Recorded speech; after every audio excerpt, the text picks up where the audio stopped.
नमस्कार मित्रांनो, स्पर्धानिधी स्पर्धा परीक्षा मार्गदर्शन केंद्राच्या ऑनलाईन एज्युकेशन प्लॅटफॉर्मवर मी वैभव गुंजाळ आपलं मनपूर्वक स्वागत करतो.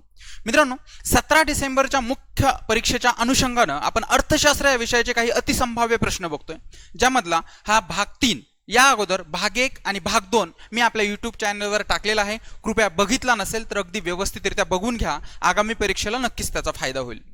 दुसरी एक महत्त्वाची गोष्ट तुमच्यासाठी मित्रांनो, आपल्या परीक्षेला अतिशय कमी कालावधी बाकी राहिलेला आहे. पण एक गोष्ट मात्र लक्षात घ्या मित्रांनो, हे मैदान आपल्याला जिंकायचंच आहे, त्यामुळे लढाईला कुठे कमी पडू नका. आणि मित्रांनो, जर लढाईत दम असेल तर कोणत्याही क्षणी मैदानात बाजी पलटत असते हे मात्र विसरू नका. त्यामुळे अगदी शांत डोक्याने आणि संयमानं आपल्याला ही लढाई जिंकायची आहे हे मात्र लक्षात असू द्या. आलं लक्षात? त्यामुळे अगदी माइंडसेट व्यवस्थितरित्या ठेवा, अभ्यासाची लिंक तुटू देऊ नका आणि जास्तीत जास्त गोष्टी रिव्हाइज करण्याचा प्रयत्न करा आणि शेवटच्या क्षणापर्यंत लढत राहा.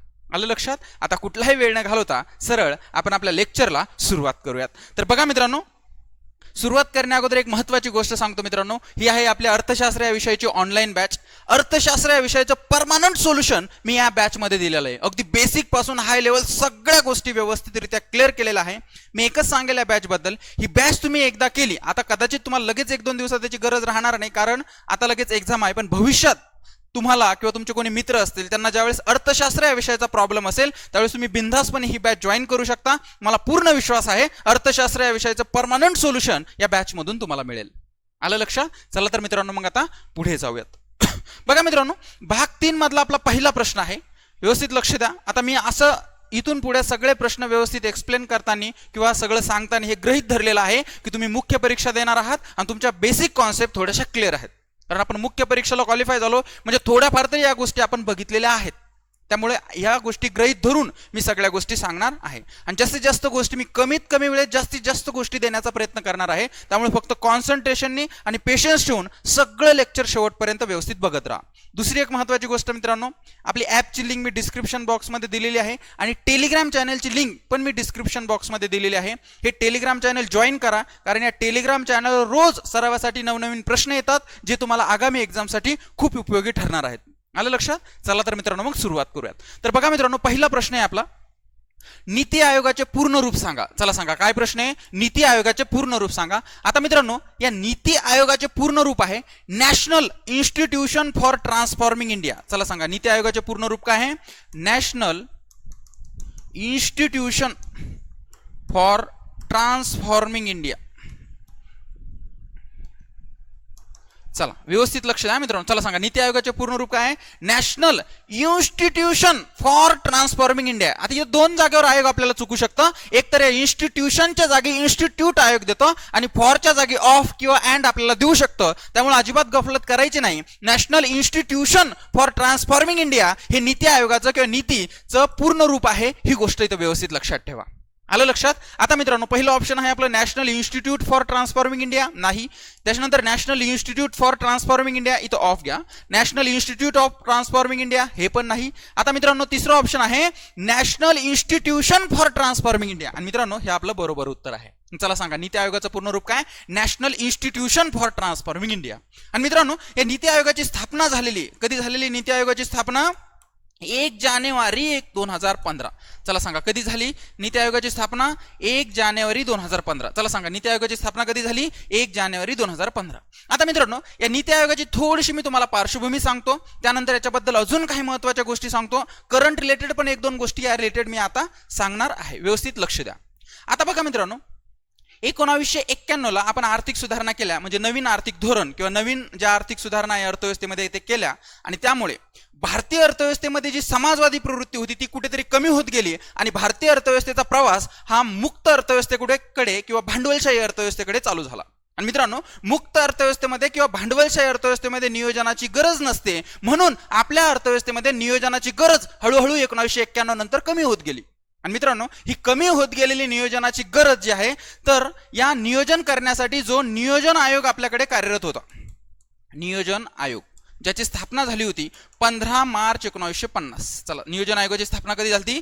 15 मार्च 1950. मग या भारताच्या अर्थव्यवस्थेचं नियोजन करण्यासाठी जो नियोजन आयोग स्थापन झाला होता याची गरज कुठेतरी कमी झाली आणि म्हणून 15 मार्च 1950 ला स्थापन झालेल्या नियोजन आयोगाच्या जागी 1 जानेवारी 2015 ला आपण काय आणला मित्रांनो? नीती आयोग. काय आणला? नीती आयोग. कळतं मी तुम्हाला काय बोलतोय? ओके. आता दुसरी एक महत्वाची गोष्ट लक्षात घ्या मित्रांनो, या नीती आयोगाचं काम काय? तर राज्य सरकार असेल किंवा केंद्र सरकार असेल यांना तांत्रिक आणि व्यूहात्मक बाबीवर सल्ला देण्याचं काम हा नीती आयोग करत असतो, ही गोष्ट इथे लक्षात घ्या. त्यानंतर या नीती आयोगाचे जे अध्यक्ष असतात ना मित्रांनो, हे अध्यक्ष असतात, पदसिद्ध अध्यक्ष असतात भारताचे पंतप्रधान किंवा पीएम. त्यानंतर मित्रांनो याचे जे सध्याचे उपाध्यक्ष आहेत, नीती आयोगाचे सध्याचे उपाध्यक्ष कोण आहेत? चला सांगा. सुमन बेरी. कोण आहेत? सुमन बेरी. त्यानंतर मित्रांनो नीती आयोगाचे पहिले उपाध्यक्ष जर तुम्हाला विचारलं, फर्स्ट उपाध्यक्ष नीती आयोगाचे, तर चला सांगा कोण आहे? अरविंद पनगडिया. चला सांगा कोण? अरविंद पनगडिया. त्यानंतर मित्रांनो नीती आयोगाचे सीईओ तर तुम्हाला विचारलं, सध्याचे सीईओ कोण आहे नीती आयोगाचे, तर सांगायचं BVR सुब्रमण्यम. चला सांगा नीती आयोगाचे पहिले आता सध्याचे सीईओ कोण आहे? BVR सुब्रमण्यम. त्याच्यानंतर तुम्हाला जर असा प्रश्न विचारला की नीती आयोगाच्या पहिल्या सीईओ कोण होत्या, तर नाव सांगायचं मित्रांनो सिंधुश्री खुल्लर. काय नाव सांगायचं? सिंधुश्री खुल्लर. आणि अशा प्रकारे मित्रांनो ह्या नीती आयोगाच्या पहिल्या सीईओ आहेत. नीती आयोगाचे सध्या सीईओ BVR सुब्रमण्यम, नीती आयोगाचे पहिले उपाध्यक्ष सुमन बेरी, नीती आयोगाचे सध्याचे उपाध्यक्ष सुमन बेरी, नीती आयोगाचे पहिले उपाध्यक्ष अरविंद पनगडिया. लक्षात. तर एवढ्या गोष्टी या नीती आयोगाबद्दल व्यवस्थितरित्या लक्षात ठेवा. आणि मित्रांनो हा नीती आयोग केंद्र सरकारची किंवा भारत सरकारची थिंक टँक म्हणून काम करतो, ही गोष्ट मात्र इथे लक्षात ठेवा. लक्षात. मग भारत सरकारची थिंक टँक कोण किंवा काय आहे हे जर तुम्हाला विचारलं तर नीती आयोग असं त्याचं उत्तर द्यायचं. क्लिअर. मी अशी अपेक्षा करतो की नीती आयोगाबद्दल एवढे एक्झाम पॉईंट ऑफ व्ह्यू एवढे मुद्दे तुमच्या लक्षात आले असतील. आता आपण मित्रांनो पुढच्या प्रश्नाकडे जाऊयात. आता बघा मित्रांनो पुढचा प्रश्न आहे आपल्याला डॅश डॅश या पंचवार्षिक योजनेशी. व्यवस्थित लक्ष द्या मित्रांनो. काय प्रश्न आहे? डॅश डॅश या पंचवार्षिक योजनेशी महालनोबिस प्रकल्प किंवा प्रारूप संबंधित होते. म्हणजे यांना असं म्हणायचं की महालनोबिस प्रारूप किंवा महालनोबिस प्रतिमान. महालनोबिस प्रारूप किंवा यालाच काय म्हटलं मी? महालनोबिस प्रतिमान कोणत्या पंचवार्षिक योजनेशी रिलेटेड आहे किंवा संबंधित आहे, अशा प्रकारचा प्रश्न आहे. यामध्ये ऑप्शन आहे पहिली पंचवार्षिक योजना, दुसरी पंचवार्षिक योजना, तिसरी पंचवार्षिक योजना आणि चौथी पंचवार्षिक योजना. तर याचं उत्तर आहे मित्रांनो महालनोबिस प्रतिमान हे दुसऱ्या पंचवार्षिक योजनेशी रिलेटेड आहे किंवा दुसऱ्या पंचवार्षिक योजनेमध्ये आपण महालनोबिस प्रतिमान स्वीकारलेलं आहे.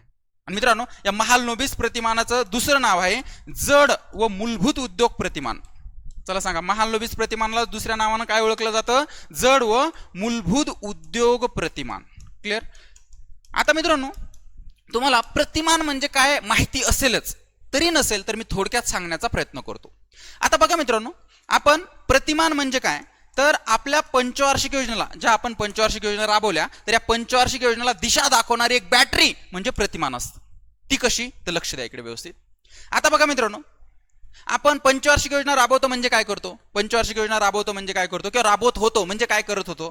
तर मित्रांनो आपल्या देशामध्ये पुढच्या 5 वर्षामध्ये कोणते कोणते संसाधनं, किती पैसा किंवा किती संसाधनं उपलब्ध होणार आहेत आणि उपलब्ध संसाधनामधून आपण पुढच्या 5 वर्षामध्ये कोणता देशाचा विकास घडून आणणार आहे, कोणत्या गोष्टीला प्रायोरिटी देऊन देशाचा विकास घडून आणणार आहे, या सगळ्या गोष्टीचा एक आराखडा किंवा याचं केलेलं नियोजन म्हणजेच मित्रांनो 5 इयर्स प्लॅन किंवा पंचवार्षिक योजना. त्यालाच आपण म्हटलं FYP. कळतंय. आणि मित्रांनो या FYP म्हणजे प्रत्येक 5 वर्षाचं जे नियोजन असतं पंचवार्षिक योजनेचं, तर या 5 वर्षामध्ये आपण नेमकं कोणत्या तत्वाला धरून नियोजन करणार आहे, कोणत्या विचाराला धरून आपण नियोजन करणार आहे, तो विचार म्हणजे त्या योजनेचं प्रतिमान. कळतंय मी तुम्हाला काय बोलतोय? आणि अशा प्रकारे प्रत्येक योजनेला प्रतिमान आहे आणि अशा प्रकारे हे प्रतिमान आहे महालनोबिस प्रतिमान हे दुसऱ्या पंचवार्षिक योजनेचं. कितव्या पंचवार्षिक योजनेचं? दुसऱ्या पंचवार्षिक योजनेचं. ही गोष्ट इथं व्यवस्थित लक्षात ठेवा. आता दुसरी एक महत्वाची गोष्ट मित्रांनो, आता हे मी तुम्हाला म्हटलं की प्रत्येक प्रतिमानाचं एक तत्व आहे किंवा विचार आहे आणि त्या विचाराला धरून आपण पुढच्या 5 वर्ष आपलं नियोजन करतो. मग महालनोबिस प्रतिमानाचं तत्व किंवा विचार नेमका काय होता मग? तर ही गोष्ट आपण व्यवस्थित समजून घेऊयात. तर बघा मित्रांनो महालनोबिस प्रतिमान असं म्हणतं की तुम्ही मूलभूत उद्योग किंवा आधारभूत उद्योग स्थापन करा. काय स्थापन करतं? मूलभूत उद्योग किंवा आधारभूत उद्योग स्थापन करा. आता मूलभूत उद्योग काय आणि आधारभूत उद्योग काय हे तुम्हाला मी सांगणारच आहे, पण महालनोबिस प्रतिमान म्हणतं जर तुम्हाला झपाट्याने औद्योगिकरण घडून आणायचं असेल तर मूलभूत किंवा आधारभूत उद्योग स्थापन करा. म्हणजे झपाट्याने औद्योगिकरण घडून आणण्यासाठी मूलभूत किंवा आधारभूत उद्योग गरजेचे आहे. म्हणजे उद्योगीकरणाला चालना देणारं जे प्रतिमान आहे ते आहे महालनोबिस प्रतिमान. आणि मित्रांनो, महालनोबिस प्रतिमान म्हणतं मूलभूत उद्योग किंवा आधारभूत उद्योग स्थापन करा. म्हणजे काय करा? कोणत्या प्रकारचे उद्योग स्थापन करा? तर हे म्हणतं की तुम्ही अशा प्रकारचे उद्योग स्थापन करा जे उद्योग इतर छोट्या मोठ्या उद्योगाचा आधार बनेल. कसं? लक्ष द्या. आता बघा, महालनोबिस प्रतिमान म्हणतो तुम्ही पोलाद उद्योग स्थापन करा. कोणते उद्योग स्थापन करा? पोलाद उद्योग. मग पोलाद उद्योग हे इतर उद्योगाचा आधार कसा बनेल? आता मला सांगा, जर पोलाद स्थापन झाली तर पोलादापासून, पोलाद म्हणजे लोखंड असं लक्षात घ्या, लोह उद्योग, लोखंड किंवा लोह उद्योग जर स्थापन झाले तर याच्यातून काय होईल सांगा? याच्यापासून बनणाऱ्या वस्तू कोणत्या? याच्यापासून फॅन बनू शकतो, याच्यापासून टेबल बनू शकते, याच्यापासून खुर्ची बनू शकते, याच्यापासून लोखंडापासून कितीतरी गोष्टी बनू शकता, पोलादापासून कितीतरी गोष्टी बनू शकता. म्हणजे महालनोबिस प्रतिमाला असं म्हणायचं की तुम्हाला जर झपाट्याने औद्योगिकरण घडून आणायचं असेल तर या उद्योगाला आधार बनणारा एखादा उद्योग सुरू करा. म्हणजे तुम्ही पोलाद उद्योग जर सुरू केले तर या पोलादापासून बनणाऱ्या वस्तूंचे उद्योग आपोआप सुरू होईल आणि देशामध्ये औद्योगिकरण झपाट्यानं घडून येईल. हे सांगणारं प्रतिमान म्हणजे कोणतं प्रतिमान? महालनोबिस प्रतिमान. एवढ्या गोष्टी लक्षात ठेवा. हे जरी आलं तुम्हाला लक्षात राहिलं एवढं तरी पण खूप झालं. आता मित्रांनो, मी तुम्हाला काही इतर ज्या पंचवार्षिक योजना आहे, टोटल किती पंचवार्षिक योजना आपण राबवलेल्या आहेत? 12. किती? 12. त्याच्यापैकी काही महत्वाच्या योजनेचं प्रतिमान सांगतो, ते व्यवस्थितरित्या लक्षात ठेवा. पहिल्या पंचवार्षिक योजनेचं प्रतिमान कोणतं होतं मित्रांनो? First FYP. पहिल्या पंचवार्षिक योजनेचं प्रतिमान आहे हेरॉल्ड डोमर प्रतिमान. चला सांगा, पहिल्या योजनेचं प्रतिमान कोणतं आहे? हेरॉल्ड डोमर प्रतिमान. त्यानंतर मित्रांनो, दुसऱ्या FYP किंवा 5 इयर्स प्लॅन प्रतिमान काय आहे सांगा? महालनोबिस प्रतिमान. कोणतं प्रतिमान? महालनोबिस प्रतिमान. आता मित्रांनो, या महालनोबिस प्रतिमानावर खूप वेळा आयोगाने आतापर्यंत प्रश्न विचारलेला आहे, त्यामुळे लक्षात ठेवा दुसऱ्या पंचवार्षिक योजनेशी रिलेटेड असलेलं प्रतिमान कोणतं? तर महालनोबिस प्रतिमान. हे आपल्याला माहिती असणं गरजेचं आहे. त्यानंतर मित्रांनो, थर्ड FYP किंवा तिसरी पंचवार्षिक योजना, याच्यासाठी प्रतिमान कोणतं होतं? तर बघा, सुखमाय चक्रवर्ती हे एक व्यक्ती होते, त्यांचा एक लेख होता, त्या लेखावर आधारित हे तिसऱ्या पंचवार्षिक योजनेचं प्रतिमान होतं. तर तो लेख कोणता होता बघा? The mathematical framework of third plan. चला सांगा, बघा, the mathematical framework of third plan हा सुखमॉय चक्रवर्ती यांचा एक लेख होता आणि या सुखमॉय चक्रवर्ती यांच्या the mathematical framework of third plan या लेखावर आधारित तिसऱ्या पंचवार्षिक योजनेचं प्रतिमान होतं. ही गोष्ट लक्षात घ्या. आता तिसऱ्या योजनेच्या प्रतिमानासाठी महालनोबिस प्रतिमानाचा पण थोडा उपयोग केलेला आहे, पण तुम्हाला जर महालनोबिस प्रतिमान कशाला होतं तर फक्त सांगायचं दुसरी पंचवार्षिक योजना. क्लिअर? आता तिसऱ्या पंचवार्षिक योजनेचं कळालं. त्यानंतर मित्रांनो, चौथी पंचवार्षिक योजना, पाचवी पंचवार्षिक योजना, सहावी पंचवार्षिक योजना, या 3 पंचवार्षिक योजनेसाठी ॲलन आणि यशमान, व्यवस्थित लक्षात ठेवा, ॲलन आणि यशमान यांचं खुले सातत्य प्रतिमान होतं. कोणतं? ॲलन आणि यशमान यांचं खुले सातत्य प्रतिमान. कितव्या योजनेसाठी सांगा? चौथ्या, पाचव्या आणि 6व्या योजनेसाठी. कोणतं? ॲलन आणि यशमान यांचं खुले सातत्य प्रतिमान. चला सांगा, पहिल्या पंचवार्षिक योजनेचं प्रतिमान कोणतं? हेरॉल्ड डोमर प्रतिमान. दुसऱ्याचं महालनोबिस. तिसऱ्याचं सुखमॉय चक्रवर्ती यांच्या लेखावर आधारित म्हणजे the mathematical framework of third plan या लेखावर आधारित असलेलं प्रतिमान तिसऱ्या पंचवार्षिक योजनेचं. चौथ्या पंचवार्षिक योजनेचं प्रतिमान चौथी, पाचवी आणि 6वी. कोणतं? ॲलन यशमान आणि अशोक रुद्र. ॲलन यशमान आणि एक नाव राहिलं अशोक रुद्र. चला सांगा कोण? ॲलन यशमान आणि अशोक रुद्र यांचं खुले सातत्य प्रतिमान हे 6व्या, चौथ्या, पाचव्या आणि 6व्या योजनेपर्यंत होतं. त्यानंतर मित्रांनो, 7व्या योजनेमध्ये मजुरी वस्तू प्रतिमान होतं. मजुरी वस्तू प्रतिमान. आणि मित्रांनो, हे प्रतिमान जे होतं मजुरी वस्तू हे होतं ब्रह्मानंद आणि वकील यांचं. चला सांगा, मजुरी वस्तू प्रतिमान कोणाचं होतं? ब्रह्मानंद आणि वकील यांचं. त्यानंतर मित्रांनो, पहिल्या पंचवार्षिक योजनेचं कळालं, दुसऱ्या कळालं, तिसऱ्या कळालं, चौथ्या, पाचव्या आणि 6व्या पण कळालं. आता 7व्या पण पंचवार्षिक योजनेचं प्रतिमान आपल्याला कळालं. आता 8व्या पंचवार्षिक योजनेचं प्रतिमान काय होतं मित्रांनो? 8व्या पंचवार्षिक योजनेचं प्रतिमान होतं राव मनमोहन प्रतिमान. व्यवस्थित लक्षात ठेवा, कोणतं? राव मनमोहन प्रतिमान. या प्रतिमानाला दुसरं नाव आहे LPG प्रतिमान. कोणतं प्रतिमान? LPG प्रतिमान. मग हे राव मनमोहन प्रतिमान किंवा LPG प्रतिमान एकच आहे, जे कितव्या पंचवार्षिक योजनेचं होतं? 8व्या पंचवार्षिक योजनेचं. आता याला असं नाव काय आहे? राव या शब्दाचा अर्थ आहे मित्रांनो PV नरसिंगराव, जे 1991 ला भारताचे पंतप्रधान बनले. आणि त्यानंतर मनमोहन म्हणजे मनमोहन सिंग, जे यांच्या कार्यकाळामध्ये अर्थमंत्री होते.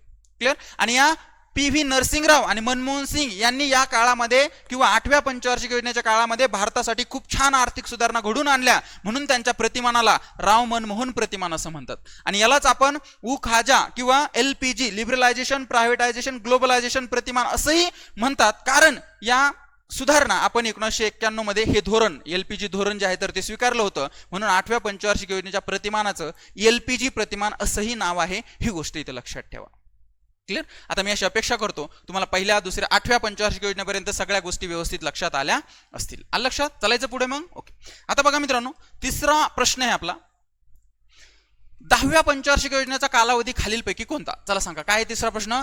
10व्या पंचवार्षिक योजनेचा कालावधी खालीलपैकी कोणता? आता मित्रांनो, आपण पंचवार्षिक योजना राबवण्यास कधीपासून सुरुवात केली? 1 एप्रिल 1951 पासून. आलं लक्षात? ते 2017 पर्यंत. मग मला सांगा 1 एप्रिल किंवा 1951 असं लिहितो फक्त, 1951 ते 2017 पर्यंत आपण किती पंचवार्षिक योजना राबवल्या? एकूण 12 पंचवार्षिक योजना, 12 FYP. कधीपर्यंत? 2017 पर्यंत. कधीपासून? 1951 पासून. सॉरी, 1951 पासून. आणि आपल्याला प्रश्न काय विचारला की 10व्या पंचवार्षिक योजनेचा कालावधी काय आहे?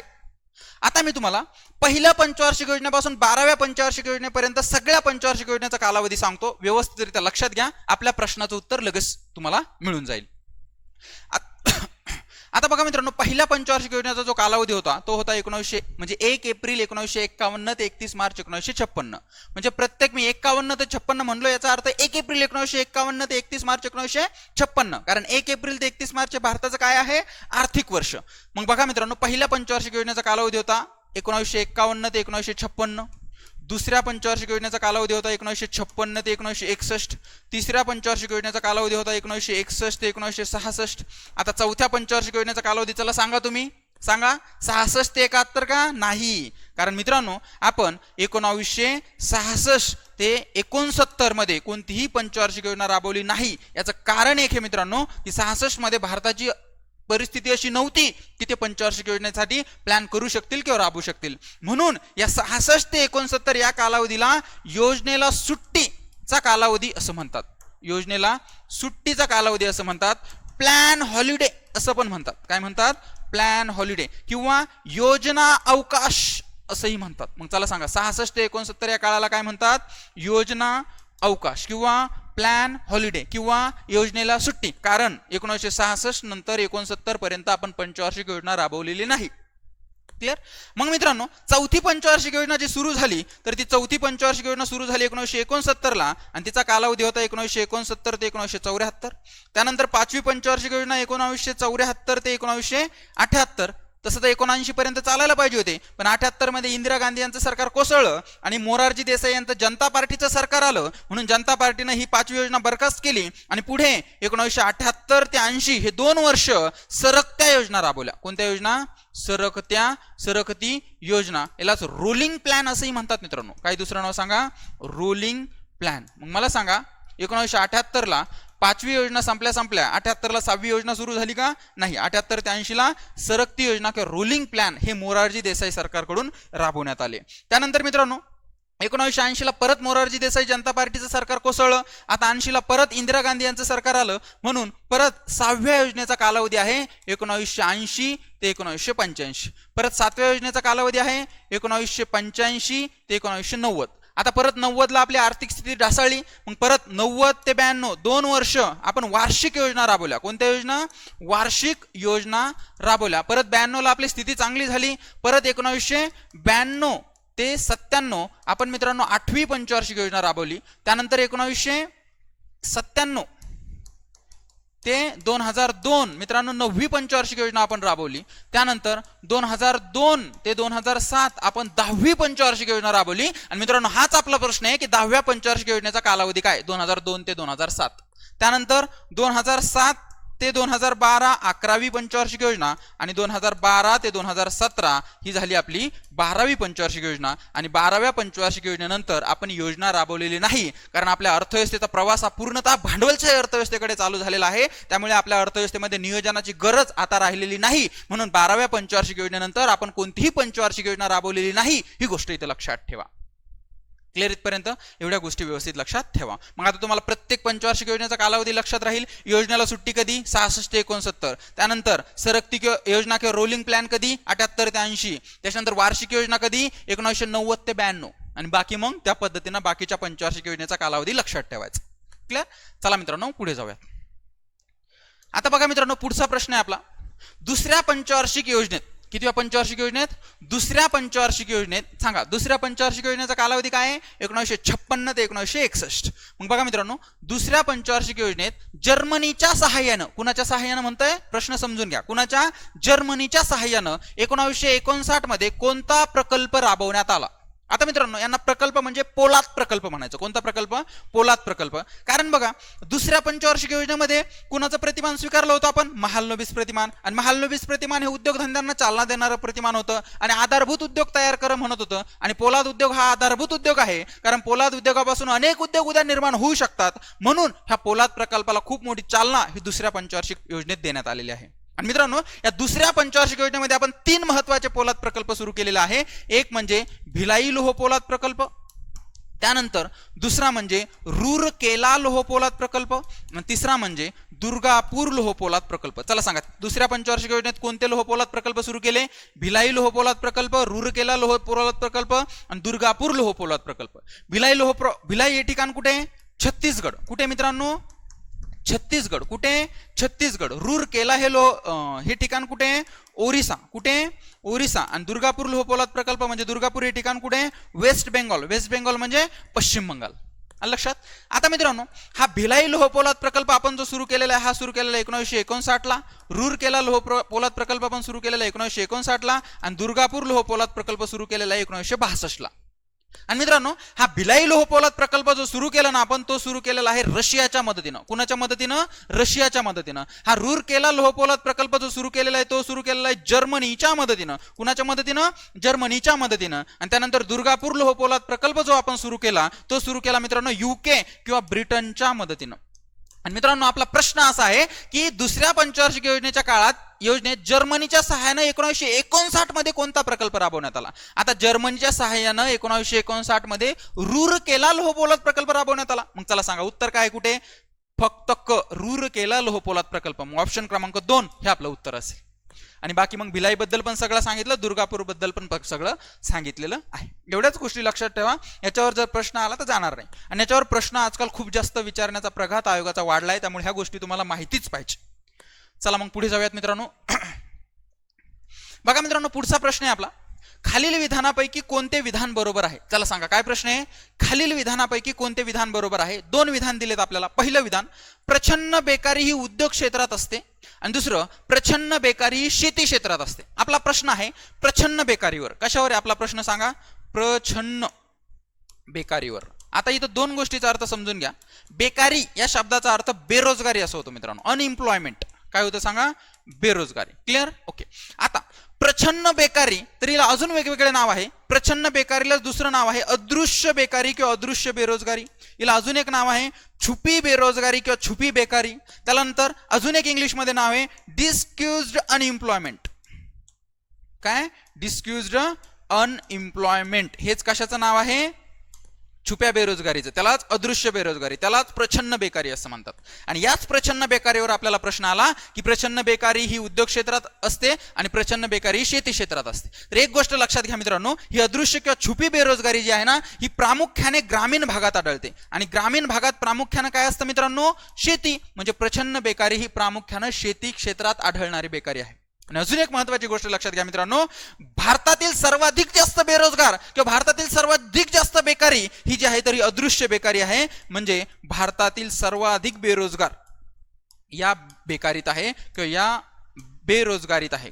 कोणत्या कोणत्या सांगा? अदृश्य बेरोजगार किंवा छुप्या बेरोजगारीत. क्लिअर? आता मित्रांनो, ह्या बेसिक गोष्टी तुम्हाला व्यवस्थित लक्षात आल्या असतील. आता आपण प्रच्छन्न बेकारी किंवा अदृश्य बेकारी म्हणजे काय ते समजून घेऊयात. तर एक गोष्ट लक्षात घ्या मित्रांनो, कशी असते प्रच्छन्न बेकारी किंवा अदृश्य बेकारी? तर बघा मित्रांनो, एखाद्या ठिकाणी एखादं काम करण्याला जेवढे व्यक्ती लागतात, समजून घ्या, एखाद्या ठिकाणी एखादं काम करायला जेवढे व्यक्ती लागतात त्यापेक्षा जर एक्स्ट्रा लोक तिथं काम करत असतील ना, जे एक्स्ट्रा काम करणारे लोक आहेत ते सगळे छुपे बेरोजगार आहे किंवा अदृश्य बेरोजगार आहे. कसं समजून घ्या. आता बघा मित्रांनो, हे 1 एकर शेत आहे. किती एकर शेत आहे? 1 एकर. 1 एकर शेतीमध्ये एक व्यक्ती, किती व्यक्ती? एक व्यक्ती काम करून 1 लाख रुपयाचं उत्पन्न दरवर्षी काढू शकतो. बघा, 1 एकर शेत आहे. या 1 एकर शेतामध्ये एक व्यक्ती काम करून दरवर्षी 1 लाख रुपयाचं उत्पन्न काढू शकतो. पण मला सांगा मित्रांनो, या 1 एकर शेती करायला जर एक व्यक्ती पुरेसा असला आणि इथं जर 4-5 लोक या शेतीवर राबत असले किंवा शेती करत असले, तर मला सांगा हे 4-5 लोक इथं असून काही उपयोग आहेत का? नाही. मग हे मित्रांनो इथं असलेले छुपे बेरोजगार आहे. कोणते बेरोजगार आहे? छुपे बेरोजगार. आणि मित्रांनो, या 1 एकर शेतीमध्ये एक व्यक्ती काम करू शकतो म्हणजे हे असले काय नसले काय काही फरक पडत नाही. म्हणजे यांना काढून जरी टाकलं तरी उत्पन्नात कोणताही फरक पडणार नाही, कारण एक व्यक्ती 1 लाख रुपयाचं उत्पन्न दरवर्षी घेऊन टाकू शकतो. म्हणून असं म्हणतात मित्रांनो की अदृश्य बेरोजगारी किंवा छुपी बेरोजगारी याची सीमांत उत्पादकता 0 असते. चला सांगा, अदृश्य बेरोजगारी किंवा छुप्या बेरोजगारीची सीमांत उत्पादकता कशी असते मित्रांनो? दत्ता 0 असते. याच्यावर खूप वेळा प्रश्न आहे मित्रांनो, काय की अदृश्य किंवा छुप्या बेरोजगारीची सीमांत उत्पादकता 0 असते किंवा कोणत्या बेरोजगारीची सीमांत उत्पादकता 0 असते? कोणत्या? छुप्या बेरोजगार. कसं?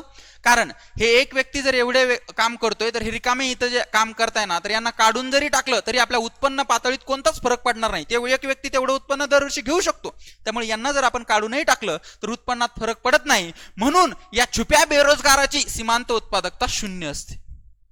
क्लिअर? ठीक आहे. मी अशी अपेक्षा करतो एवढ्या गोष्टी तुमच्या व्यवस्थित लक्षात आल्या असतील. मग उद्योग क्षेत्रात आढळते का छुपी बेरोजगारी? नाही. ही आढळते जास्तीत जास्त शेती क्षेत्रामध्ये. मग फक्त ब विधान आपलं बरोबर असेल, 2 नंबरचं उत्तर. क्लिअर? चला पुढे जाऊयात आपण. आता बघा मित्रांनो, पुढचा महत्वाचा प्रश्न आहे आपला, नवीन आर्थिक धोरण. बघा व्यवस्थित लक्षात द्या. नवीन आर्थिक धोरण कोणत्या वर्षी स्वीकारण्यात आले? याचं उत्तर आहे मित्रांनो 24 जुलै 1991. चला सांगा, नवीन आर्थिक धोरण कोणत्या वर्षी स्वीकारण्यात आले? 24 जुलै 1991. आता हे नवीन आर्थिक धोरण काय आहे ते व्यवस्थित बघा.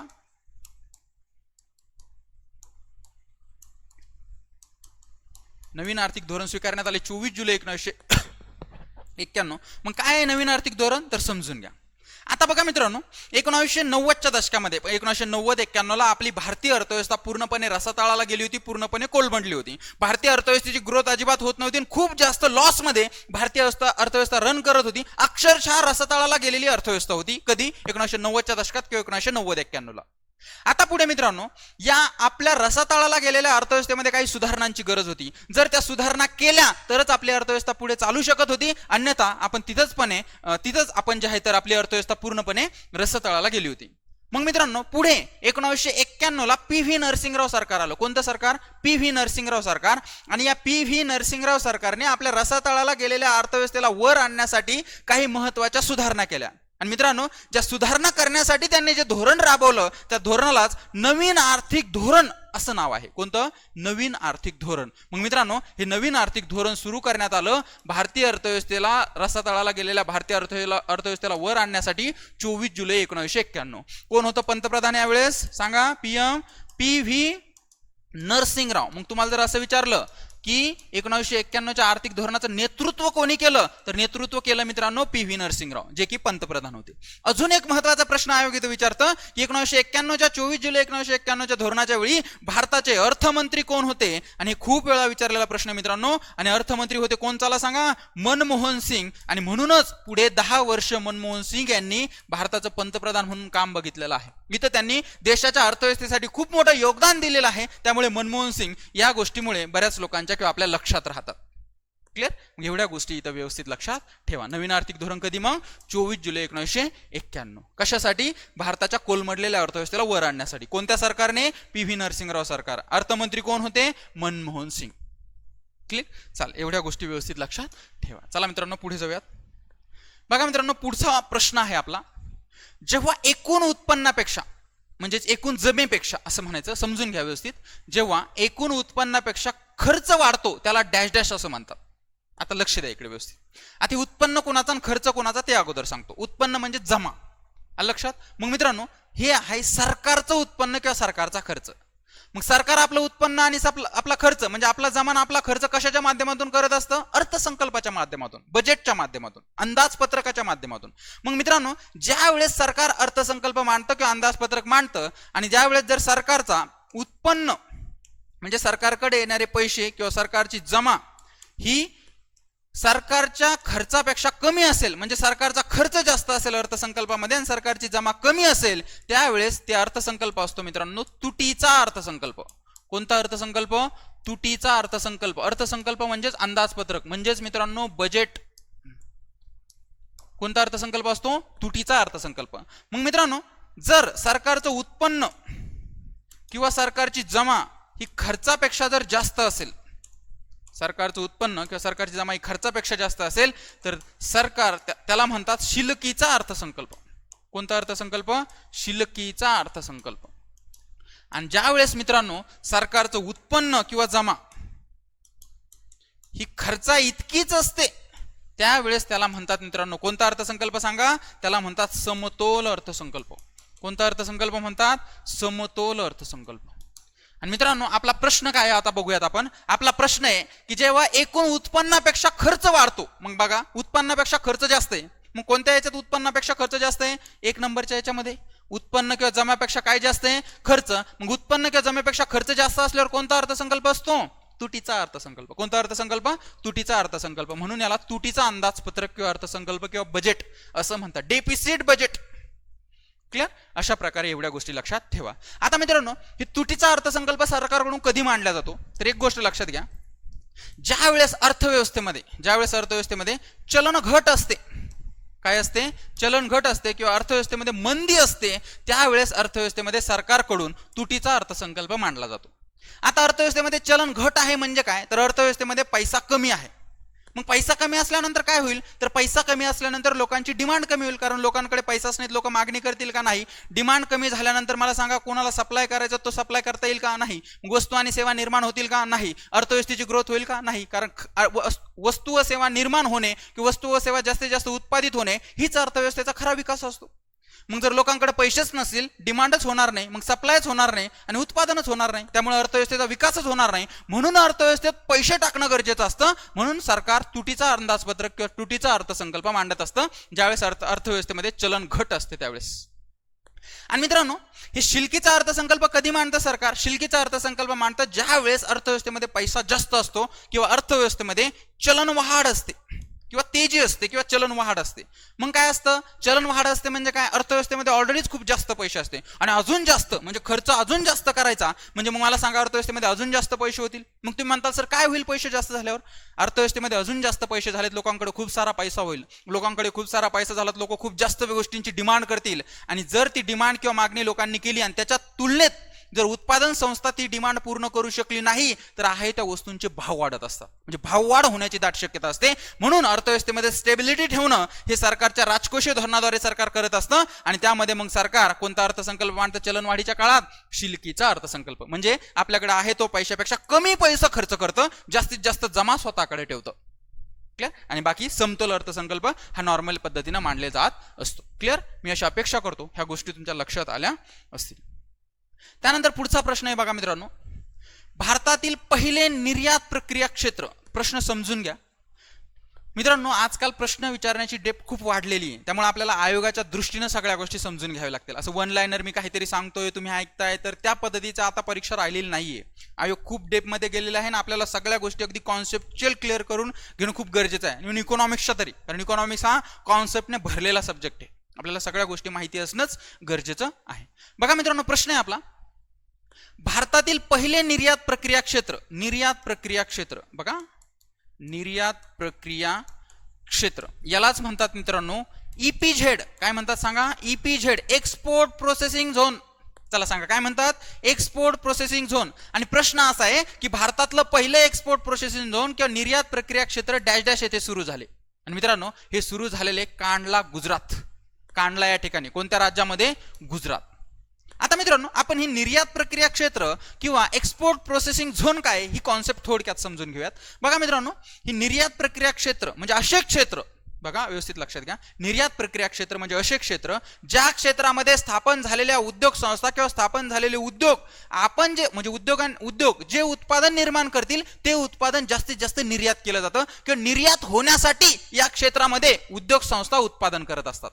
आलं लक्षात? मग भारताची निर्यात वाढवण्यासाठी या क्षेत्रामध्ये सगळ्या सोयीसुविधा उपलब्ध करून देऊन येथील उद्योगांना जास्तीत जास्त उत्पादन घेऊन ते निर्यात करण्यासाठी चालना दिली जाते आणि अशा प्रकारे स्थापन केलेले उद्योग म्हणजे निर्यात प्रक्रिया क्षेत्रे. एक्सपोर्ट प्रोसेसिंग झोन, निर्यातीसाठी प्रक्रिया केलेलं क्षेत्र, म्हणजे इथं अशीच गोष्टींवर प्रक्रिया होती ज्या गोष्टी काय होणार आहेत, निर्यात होणार आहे. मग इथं उद्योगधंद्यांना वेगवेगळ्या सवलती देऊन जास्तीत जास्त निर्यातीला प्रोत्साहन दिलं जातं आणि परकीय चलन मिळवण्याचा प्रयत्न केला जातो. आणि मित्रांनो, अशा प्रकारचे निर्यात प्रक्रिया क्षेत्र स्थापन करण्यास भारत सरकारने सुरू केलेले 1965 ला, 1965. कधी चला सांगा, 1965 ला. आणि मित्रांनो, आतापर्यंत भारत सरकारने एकूण 7 EPZ निर्माण केलेले आहेत. किती? 7. किती? 7. आणि तिथं मी हे 4 दिलेले आहे. त्यामधला पहिला कोणता? कांडला, गुजरात. हा याच्यावर ऑलरेडी पण आयोगाने प्रश्न विचारलेला आहे, इथून पुढे पण विचारू शकतो. मग बाकीचे 7 कोणते कोणते? तर कांडला गुजरात 1 नंबर लक्षात ठेवा, त्यानंतर सांताक्रूज मुंबई, त्यानंतर चेन्नई तामिळनाडू, त्याच्यानंतर नोएडा उत्तर प्रदेश. नोएडा, कांडला, सांताक्रूज, चेन्नई. पहिला कोणता? कांडला. राहिले किती? 3. ते 3 पण व्यवस्थित लक्षात ठेवा मित्रांनो. विशाखापट्टणम कुठे? आंध्र प्रदेश. त्यानंतर कोचीन कुठे मित्रांनो? केरळ. त्यानंतर माल्डा किंवा फाल्टा असंही म्हणतात त्याला, माल्डा किंवा फाल्टा, हे आहे वेस्ट बेंगॉल. आणि अशा प्रकारे मित्रांनो 4, 5, 6 आणि 7 EPZ आतापर्यंत सरकारने निर्माण केलेले आहेत. ही गोष्ट इथे लक्षात घ्या. म्हणजे काय? मग आता हे EPZ निर्माण केले म्हणजे काय? तर इथं असे क्षेत्र निर्माण केले या 7 ठिकाणी जिथं स्थापन होणारे उद्योग हे आपला उद्योग जे उत्पादन करतील ते उत्पादन निर्यात करतील आणि निर्यातीतून देशाला परकीय चलन मिळवून देण्याचा प्रयत्न करतील. आणि इथे स्थापन झालेल्या उद्योगाला सरकार वेगवेगळ्या सोयी सवलती देतं, करामध्ये सवलत देतं किंवा इतर सोयी सवलती, अनुदान वगैरे देतं आणि जास्तीत जास्त गोष्टी निर्यात करायला भाग पाडतं. आणि अशा प्रकारचे हे क्षेत्र या 7 ठिकाणी स्थापन झालं, त्यालाच आपण म्हटलं निर्यात प्रक्रिया क्षेत्र, EPZ. क्लिअर? एवढ्या गोष्टी इथं व्यवस्थित लक्षात ठेवा. त्यानंतर पुढे बघा मित्रांनो, आता याच्यावर आयोगाचा प्रश्न असतो, मुख्य परीक्षेला अपेक्षित आहे, पूर्व परीक्षेला नाही विचारत पण मुख्य परीक्षेला याच्यावर प्रश्न अपेक्षित आहे. इथं दिलेत काही व्यापार सिद्धांत. काय दिलं? व्यापार सिद्धांत. आणि हे व्यापार सिद्धांत मांडणारे अर्थशास्त्रज्ञ दिलेत दुसऱ्या लाईन मध्ये. मग आपल्याला हे व्यापार सिद्धांत नेमकं कोणत्या अर्थशास्त्रज्ञाचे आहेत हे माहिती असणं खूप गरजेचं आहे. इथं पहिला व्यापार सिद्धांत मित्रांनो निव्वळ खर्च लाभ व्यापार सिद्धांत किंवा निर्बळ खर्च लाभ सिद्धांत. आणि मित्रांनो, निव्वळ खर्च लाभ व्यापार सिद्धांत मांडलेला आहे ॲडम स्मिथ. कोणी मांडलेला आहे? ॲडम स्मिथ, ज्यांचा ग्रंथ आहे wealth of nation. Adam Smith यांनी मांडलेला आहे. त्यानंतर तुलनात्मक खर्च लाभ सिद्धांत, हा प्रश्न या सिद्धांतावर याच्या अगोदर पण प्रश्न विचारलेला आहे, त्यामुळे व्यवस्थित लक्षात ठेवा. तुलनात्मक खर्च लाभ सिद्धांत मांडलेला आहे डेव्हिड रिकार्डो. कुणी मांडलेला आहे? डेव्हिड रिकार्डो. आता अचं उत्तर 4 कुठे बघा? अचं उत्तर 4 लगेच उत्तर निघलं बघा. मग अचं उत्तर 4, त्याच्यानंतर 3, त्याच्यानंतर 2 आणि 1. मग अचं उत्तर 4 निव्वळ खर्च लाभ सिद्धांत ॲडम स्मिथ, तुलनात्मक खर्च लाभ सिद्धांत डेव्हिड रिकार्डो, त्यानंतर संधी खर्च सिद्धांत हॅबरलर आणि उद्योगांतर्गत व्यापार सिद्धांत पॉल क्रुगमन. अशा प्रकारे हे 4 व्यापार सिद्धांत आणि त्यांनी कोणी मांडले ते अर्थतज्ञ व्यवस्थित लक्षात ठेवा. चला सांगा कोणता? निव्वळ खर्च लाभ सिद्धांत कोणी मांडला? Adam Smith. तुलनात्मक खर्च लाभ सिद्धांत कोणी मांडला? डेव्हिड रिकार्डो. संधी खर्च सिद्धांत हॅबरलर आणि उद्योगांतर्गत व्यापार सिद्धांत पॉल क्रुगमन. व्यवस्थित नावं लक्षात ठेवा. त्यानंतर पुढचा प्रश्न बघा मित्रांनो, व्यवस्थित लक्ष द्या. प्रश्न आहे याच्यावर राज्यसेवा मुख्य परीक्षेला खूप वेळा प्रश्न असतो. आता मित्रांनो, जो आपल्याला सिलेबस जो आहे इकॉनॉमिक्सचा, हा राज्यसेवेचा सरकार आयोगाने कॉपी पेस्ट केलेला आहे. लक्षात? त्यामुळे आपल्याला सिलेबसनुसार ह्या गोष्टीवर प्रश्न विचारण्याची शक्यता आहे, त्यामुळे आपल्याला हे माहिती असणं गरजेचं आहे. काय प्रश्न आहे बघा, मूल्यमापनाचे साधन हे पैशाचे कोणत्या प्रकारचे कार्य आहे? तर एक गोष्ट लक्षात घ्या, आपल्याला प्रश्न विचारला पैशाच्या कार्यावर. कशाच्या? पैशाचे कार्य. आणि प्रश्न आहे की मूल्यमापनाचे साधन हे पैशाचं कोणत्या प्रकारचं कार्य आहे. आता हा प्रश्न वाचले तुमच्या लक्षात येणार नाही जर तुम्हाला पैशाचे कार्य माहीत नसतील तर. माहिती असले तर लगेच उत्तर येईल. त्याच्यामुळे माहिती नसले तरी पण व्यवस्थित लक्ष द्या, मी सगळं व्यवस्थित सांगणार आहे. आणि माहिती असले तरी लक्ष द्या, सगळ्या गोष्टी रिवाइज होतील. आता मी जाऊन बघा, पैशाचे जे कार्य आहे ना, हे पैशाचे 3 प्रकारचे कार्य असतात. एक असतं प्राथमिक कार्य, दुसरं असतं दुय्यम कार्य आणि मित्रांनो तिसरं जे कार्य असतं ते असतं अनुषंगिक कार्य. चला सांगा, पैशाचे किती प्रकारचे कार्य असतात? 3 प्रकारचे. पहिलं कार्य काय? प्राथमिक कार्य. दुसरं दुय्यम कार्य. तिसरं अनुषंगिक कार्य. आणि मित्रांनो एक गोष्ट लक्षात घ्या, हे प्राथमिक कार्य जे आहे ना ते पैशाचे दोन आहेत. प्राथमिक कार्य किती आहेत? 2. दुय्यम कार्य पण पैशाचे 2 आहेत आणि अनुषंगिक कार्य पैशाचे 4 आहेत. मग चला सांगा एकूण कार्य किती पैशाचे? 2 आणि 2 4 आणि 4 8. प्राथमिक कार्य किती? 2. दुय्यम कार्य किती? 2 आणि अनुषंगिक कार्य किती? 4. आणि आपल्याला विचारलं मूल्यमापनाचे साधन हे पैशाचे कोणत्या प्रकारचे कार्य आहे? तर मूल्यमापनाचे साधन हे पैशाचे प्राथमिक कार्य आहे. ही गोष्ट इथे लक्षात घ्या. कळतंय? आता मी तुम्हाला हे पैशाचे सगळे कार्य पुढच्या स्लाइडवर दाखवतो, व्यवस्थितरित्या बघा. लक्षात ठेवण्याचा प्रयत्न करा जेणेकरून यावर प्रश्न जास्त डीप मध्ये प्रश्न येणार नाही, पण आला तर जायला नको. आता बघा मित्रांनो, पैशाचं कार्य जे आहे, पैशाचे कार्य 3 प्रकारचे सांगितले मी तुम्हाला. कोणते कोणते? प्राथमिक, दुय्यम आणि अनुषंगिक. अनुषंगिक कार्य आपण पुढच्या स्लाइडवर बघू. आता इथं प्राथमिक कार्य किती आहे? 2. एक कोणतं? विनिमयाचे साधन आणि दुसरं मूल्यमापनाचे साधन. आणि आपल्याला प्रश्न हाच होता की मूल्यमापनाचे साधन हे पैशाचं कोणत्या प्रकारचं कार्य आहे? मग कोणत्या प्रकारचं आहे? प्राथमिक. प्राथमिक कार्य किती आहेत? 2. एक काय? विनिमयाचं साधन आणि दुसरं मूल्यमापनाचं साधन. त्यानंतर मित्रांनो दुय्यम कार्य आहेत मूल्य संग्रहण आणि अस्थगित देयमान. चला सांगा पैशाचं दुय्यम कार्य किती आहेत? 2. कोणते कोणते? मूल्य संग्रहण आणि अस्थगित देयमान. अशा प्रकारे प्राथमिक कार्य 2 आणि दुय्यम कार्य 2. आणि अनुषंगिक कार्य किती आहेत पैशाचे? 4. ते कोणते ते पण बघा, याचा स्क्रीनशॉट घेऊ शकता तुम्ही. त्यानंतर बघा मित्रांनो अनुषंगिक कार्य हे पैशांचे 4. त्यामध्ये एक आहे पतनिर्मितीचा आधार, दुसरं वस्तू व सेवा खरेदी करताना पर्याय निवडता येतात म्हणजे ऑप्शन बेरियर्स, त्यानंतर पैशाची तरलता आणि त्यानंतर उत्पन्नाचे वितरण. असे अनुषंगिक कार्य किती आहेत? 4. प्रश्न आला तर जास्त डेप मध्ये येणार नाही, सरळ सरळ विचारतील पैशाचं कार्य कोणतं. तर आपल्याला प्राथमिक 2 कार्य माहिती असणं गरजेचं आहे, दुय्यम 2 कार्य माहिती असणं गरजेचं आहे आणि अनुषंगिक 4 कार्य माहिती असणं गरजेचं आहे. क्लिअर? मी अशी अपेक्षा करतो हे पैशाचे कार्य तुमच्या लक्षात आले असेल. आता मित्रांनो हे आपल्या इंटिग्रेटेड बॅचेस असतात. छत्रपती संभाजीनगर येथे आपल्या राज्यसेवा पूर्व मुख्य मुलाखत आणि कंबाईन पूर्व मुख्य आणि PSI साठी मुलाखत अशा प्रकारच्या इंटिग्रेटेड बॅचेस चालतात. याच्यामध्ये सुरुवातीच्या आठवडाभर मोफत डेमो लेक्चर्स असतात. तुम्ही असेल किंवा तुमचे कोणी मित्र असतील किंवा कोणी ओळखीचे असतील ज्यांना छत्रपती संभाजीनगर येथे येणं पॉसिबल आहे त्यांनी येऊन ऑफलाईन इंटिग्रेटेड बॅचचा लाभ नक्की घेऊ शकता. आलं लक्षात मित्रांनो? मी अशी अपेक्षा करतो की ज्या गोष्टी मी तुम्हाला सांगितल्या त्या अगदी व्यवस्थितरित्या तुमच्या लक्षात आल्या असतील. आता मित्रांनो आपण इथेच थांबूयात. जास्तीत जास्त तुम्ही रिव्हिजन करा एक्झामसाठी. तुम्हाला ऑल द बेस्ट. चलो थँक्यू सो मच.